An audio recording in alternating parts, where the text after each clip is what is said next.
What if I told you that you could play the way you like, an unoptimal playstyle, specifically in an optimal way? What's going on, YouTube? Kronos here, and welcome back to the PSO2 video. So today's video, I'm actually going to talk about skill trees. Now, it's a conversation we've had all the time. It's about time we had this conversation again with episode 6 on the horizon. About a month away, I'd imagine. Now granted, that's an assumption. It could be about a month and a half. I wanted to talk about something that I recognized I hadn't ever thought about before. Now, since, what was it called? Since Endless came out, I started dipping my feet into Endless just a bit, kind of wanted to do some Endless since I talked about wanting to get into Endless over on JP and just never really got into it.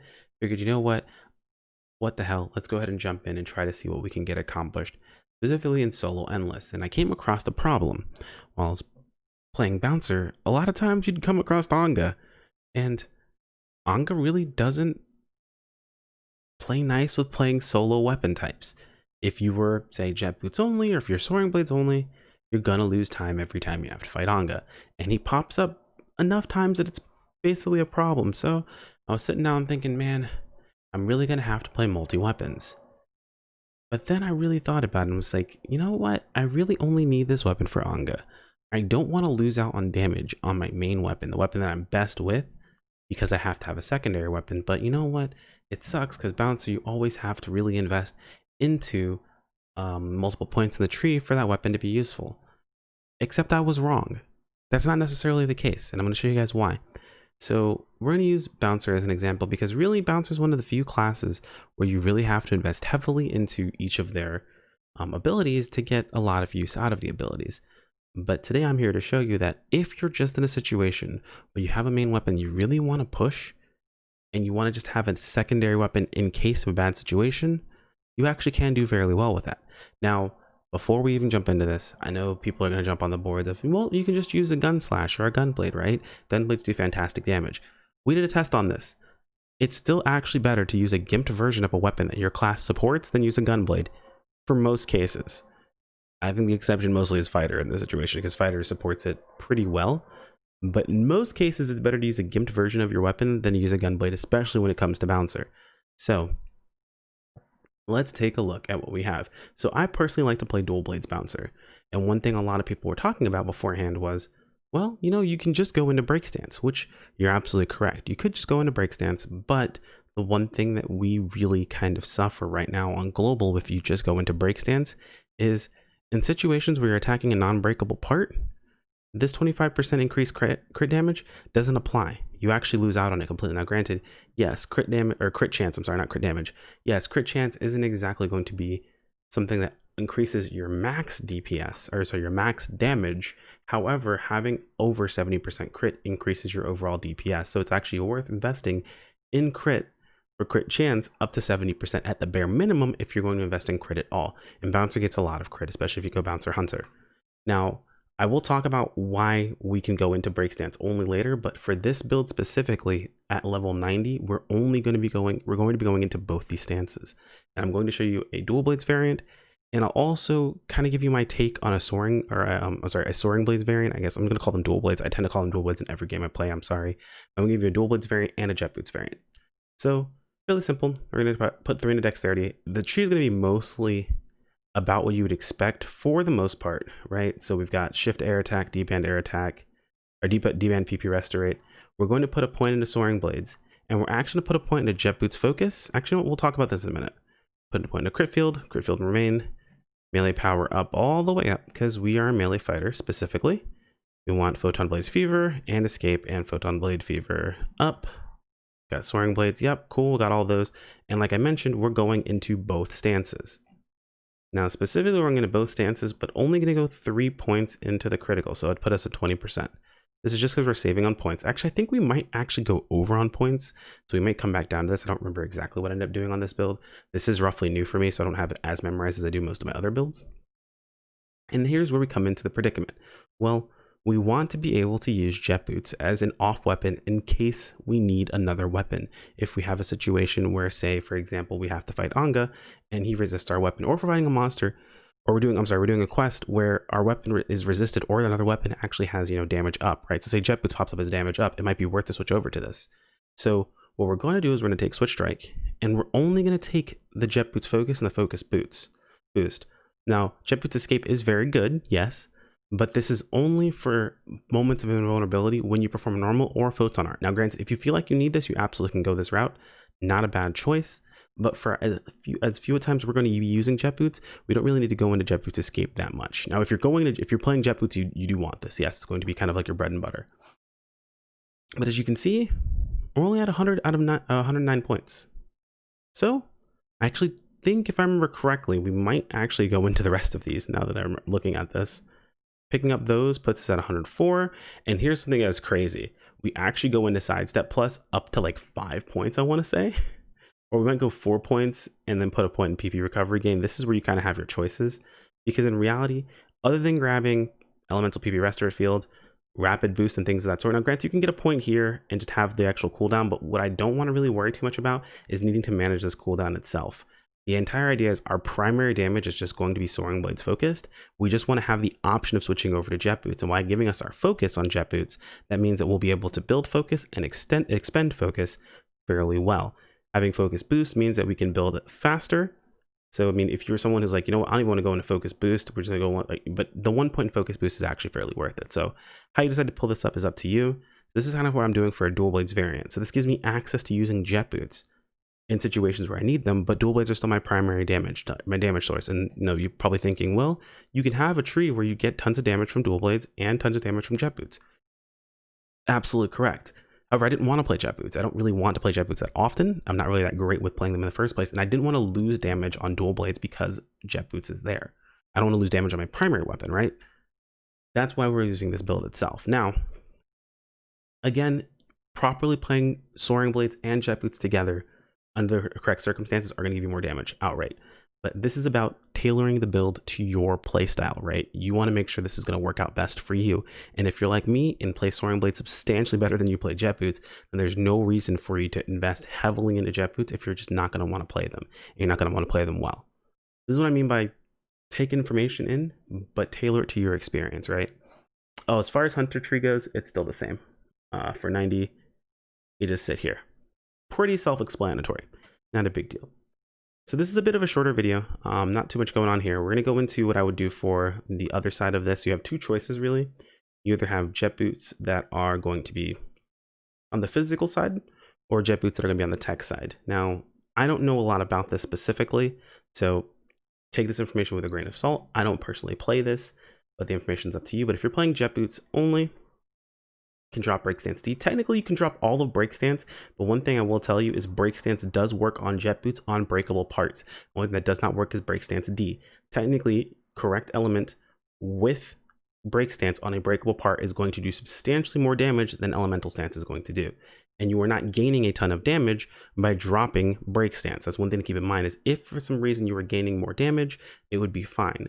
But keep in mind that you're not gaining a ton of damage by just dropping Break Stance. What you're gaining overall is a couple of extra points, which might work or might not work. It depends on the perspective itself there.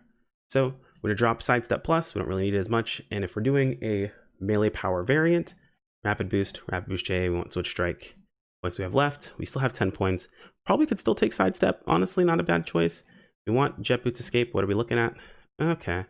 And then like maybe Elemental PP Restore Field. Honestly, it's not a bad choice. You could technically drop all the points there and put them here. Not a bad choice overall. It just depends on what you're looking for. And if for some reason you're using the Gilhees Jet Boots, you definitely want to drop a point here and at least toss 1 point here. This activation rate has to do apparently with the activation of the element triggering on there. So you might want to rebalance this around a bit more. In reality, you could do something like dropping 2 points here, dropping 2 points here, and doing something like tossing Elemental Burst to cap if you have the Gilhees Jet Boots. That's what you're using. But that's up to you. Alternatively, if you're playing a tech-based Jet Boots bouncer, you would of course drop all of the melee power because you wouldn't be using melee power that much. We would drop Switch Strike. You would be playing with a sub of Fighter specifically. I chose Ranger, we want to have Fighter. I don't remember what my tree went like for Fighter, and specifically in this situation, you guys may want to double back. I have another video, I'll link in the video description, where I do include a Fighter build, but more basically the most important part is your chaser damage bonus. Is if you're doing this, and if you are going to go along the lines of bouncer fighter, you want crafting mastery capped. The reason for it is because it's going to give you defensive boosts to your armor while you have your armor equipped that has a timed ability on it. Timed abilities essentially will give you abilities in the actual world that you're in, but the nice thing about having a timed ability on it, it counts the unit as a crafted unit. So you get this bonus while crafting mastery is applied. And this is kind of like your way of surviving.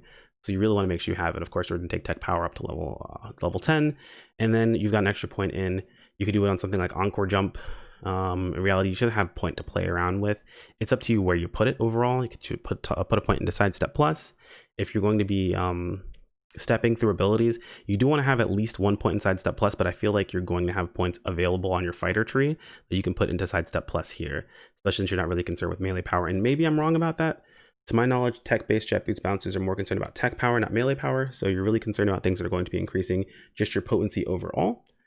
This is increasing your melee attack potency. So because jet boots are melee attacks that scale on tech power, which is kind of confusing, this actually still works. So chaser damage bonus, extra chaser damage bonus to my knowledge still work perfectly fine. These are really, really great for situations where you're applying statuses. And of course, you would go Valiant Stance up.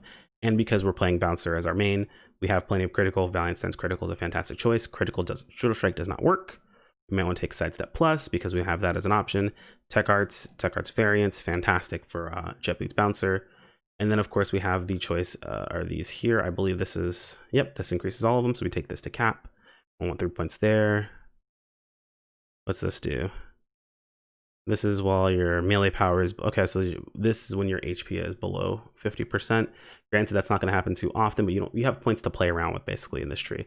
So I would say take what you think is going to work best for you. You got things like Chaser Bind. You're going to go blind stand and performing a melee attack, an enemy that's affected by status element. So you have bind options, you have the half-line boost, which is just when your HP is low enough. Again, not something that's going to happen too often. You're going to heal yourself back up. You're not going to keep yourself at low HP. But if you're crazy, you may want to look into things like this. Fantastic options. And the thing is with fighter sub, you just have points. Especially when you're not melee based, you have points to burn. So you have situations like HP up and things like that you can really look into to make it so you're tanky enough for survival. You're not getting overload. You're not getting overload photon charge, any of those things. So it may be worth looking into these as options. But the crazy thing to remember overall is that you are not going to be in situations where you're going to have status elements on yourself or you're going to be on low on HP. So something like Half-Line Slayer, Half-Line Boost may not be worth it for you, but Deadline Slayer at 3 points is going to be great because of Photon Slayer. You are going to fall below 50% PP. That's going to happen. And when you fall below 50% PP, you're going to need a massive tech damage boost. So very, very useful in those situations. So we went over what's currently in the game, right? We went over what we have options for, but what I get a lot of questions about are, or technically I guess not really so many questions, but more so like, hey, I can't wait until this happens, is Phantom Sub. So this is a little bit of a jump ahead, but when we do get Phantom in episode 6, Phantom Sub ends up arguably being the best sub for Bouncer after it's done. When you go Phantom Sub, it's non-negotiable. You take Crafting Mastery because without it, you're going to die. It's your only defensive option. Phantom does not provide you any defensive options whatsoever. So if we're looking at Phantom Sub, it's kind of crazy, but you basically just take everything you can because this was the first, this was the first subclass that they created. I'm sorry, this is the first time that they made it so you're able to subclass in a Scion class or an advanced class, and they didn't give it enough skills to actually use up all its points. So this is basically all you can take, and its 85 skill does not work for subclass, as most 85 skills don't. So actually I think all the 85 skills don't. So this is their only defensive option, does not apply to you as Phantom Sub.